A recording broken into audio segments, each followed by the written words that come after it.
Komisi 8 DPR menggelar rapat kerja lanjutan dengan Menteri Haji dan Umroh sekaligus rapat dengar pendapat dengan Badan Pengelola Keuangan Haji.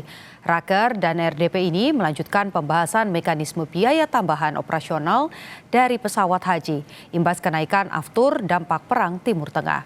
Tuhan Yang Maha Esa.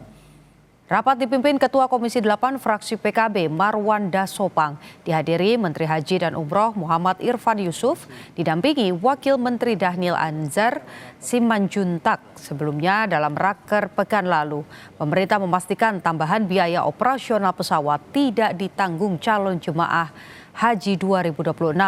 Saat itu rapat belum memutuskan skema anggarannya yang bisa dipakai untuk menutupi lonjakan harga aftur. Menteri Haji dan Umroh mengaku butuh persetujuan dari DPR terkait lonjakan biaya transportasi udara menyusul naiknya harga aftur pesawat.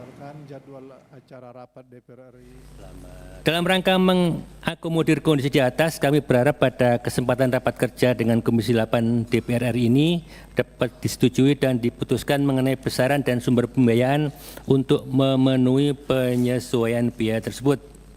Angka-angkanya ada di situ, total selisih yang diperlukan 1,77 triliun. Peneliti senior Indo-Pacific Strategic Intelligence